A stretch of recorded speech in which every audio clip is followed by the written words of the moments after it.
बिस्मिल्लाहिर्रहमानिर्रहीम। अस्सलाम वालेकुम। कैसे हैं आप लोग? बच्चों मेरी बात सुने, अगर आप चाहते हैं मैं आपको एक अच्छा कुलिया देता हूँ, अच्छा कुलिया बताता हूँ कि अगर आप लोग अपने क्लास में अव्वल आना चाहते हैं, अव्वल पोजीशन हासिल करना चाहते हैं, फर्स्ट आना चाहते हैं, बेहतर होना चाहते हैं, तो ये चंद बातें जो हैं इनको आप गौर से सुनिए। पहली बात, आपने क्लास में जितने भी बच्चे क्लास में आपके क्लास फेलोज हैं उनकी अच्छी आदत उनको कॉपी कर लेना है, ठीक है? उनको अपने अंदर अपनी आदत बना लेना है।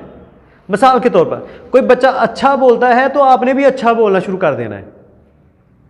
कोई बच्चा अच्छा याद करता है तो आपने अच्छा याद करना शुरू कर देना है। कोई बच्चा उसकी हैंड राइटिंग बड़ी प्यारी है तो आपने भी हैंड राइटिंग को इम्प्रूव करना है, उसके साथ दोस्ती लगा लें। आप जो भी क्वालिटी है किसी बच्चे में तो उसको आप अपनाना शुरू कर दें। आप देखें ना, आपकी क्लास में अगर 20 बच्चे हैं, हर एक में अल्लाह ताला ने कोई ना कोई छुपी हुई सलाहियत तो रखी होती है ना, तो आप हर एक की उस सलाहियत को कॉपी करना शुरू कर दें। आप लोग देखना कि उसमें जो सलाहियत है वो वहीं की वहीं आप उससे भी ज़्यादा ऊपर जा सकते हैं। मसलन एक आप देखा कि वो एक है स्टूडेंट है, वो बड़ा प्यार से बोलता है तो आप उससे भी ज़्यादा प्यार से शुरू कर दें बोलना। एक बच्चा जो है उसकी हैंड राइटिंग बड़ी अच्छी है, आप और इम्प्रूव करना शुरू कर दें। बहुत सारी वीडियो पड़ी हुई है इंटरनेट के ऊपर, यूट्यूब में, या आप किसी भी तरीके से उससे लिखाई करना शुरू कर दें तो कोशिश करें वो बेहतर हो जाएगा। अच्छी आदत, जो भी एक बच्चा अच्छी ड्रेसिंग करता है तो आप उसकी वो भी आदत अपने पास ले लें, तो 20 बच्चों में 20 आदत जो हैं वो आप अकेले में आ जाएंगी तो आप तो माशाल्लाह बड़े अच्छे हो जाएंगे, ठीक है? तो इसके साथ साथ अच्छी आदत आप बाकी बच्चों से सारी ले लें, सारी अच्छी आदत उनकी कॉपी कर लें तो आप सबसे अच्छे हो जाएंगे। अच्छा, कोई चीज़ है उसको याद कैसे किया जाता है? देखें, आपने ये नहीं है कि उसको रट्टा लगाना शुरू कर दें, आप उसको लिखना शुरू कर दें। जब आप लिखेंगे ना, एक पैराग्राफ है, उसको आज जब आप लिखेंगे, एक दफ़ा लिखेंगे आपको कुछ याद हो जाएगा, 2 बार लिखेंगे आपको याद हो जाएगा, तीसरी बार लिखेंगे और याद हो जाएगा, आपको वैसे याद हो जाता है। फिर आप अगर नहीं, आप बड़े कुंज़ेहन हैं तो क्या करें आप? फिर अगर नहीं याद होता तो मैं क्या करूं? तो आप क्या करें, देखें सुने, पहले आपने एक फ़िक्रा उसको पढ़ना है, याद नहीं करना, उसको आपने पढ़ना है, पढ़ने के बाद उसको ज़बानी लिख लेना है। अगला जो है फ़िक्रा, उसको सेंटेंस, उसको आपने पढ़ना है और उसको लिख लेना है। फिर आपने क्या करना है, इस तरह एक दफ़ा उसको सारे को लिख लेना है।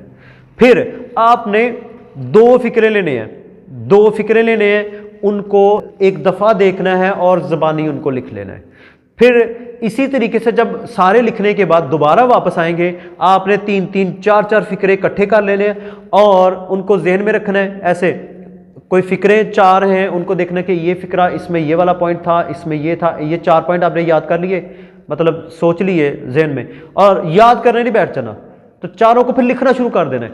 जब आप लिखते हैं तो आपको चीज़ें याद हो जाती हैं। देखें, मैथ जो है, बाकी सब्जेक्ट जो हैं उनसे टफ महसूस करते हैं बच्चे, तो मैथ हमेशा एक मेरी अच्छे तरीके से बात याद रख लें, मैथ कभी भी याद करने से नहीं आती, मैथ हमेशा जो है वो लिखने से ही आती है। जो बंदा प्रैक्टिस करेगा वो ही लिख सकेगा मैथ को, हर एक की बात नहीं, मतलब ये याद करेंगे तो नहीं याद होगी, जितना मर्जी याद कर लें, कंसेप्ट में रखें और उसको लिखें। मैं आपको एक मिसाल के साथ अपनी बात वाज़ेह करता हूँ कि जैसे आप जब कोई ड्राइविंग सीखते हैं तो जब सीखते हैं तो बड़ा ध्यान रखते हैं दिमाग के साथ, ठीक है? तो बहुत मुश्किल होती है आपको।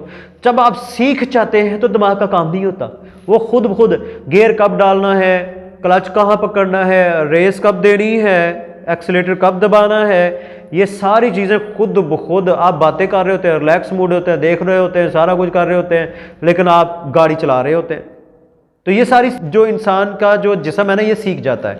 जब आप लिखेंगे ना, लिखने से फ़ायदा ये होगा कि एक तो आपके हाथ जो है ना, आप जो ही आपकी मेमोरी में जो ही आपने उस वर्ड को लिखना चाहा तो वो वर्ड जो है खुद ब खुद लिखा जाएगा। आपको वो एक एक स्पेलिंग्स वो याद करने की ज़रूरत नहीं है, खुद ब खुद आप लिख लेंगे उसको।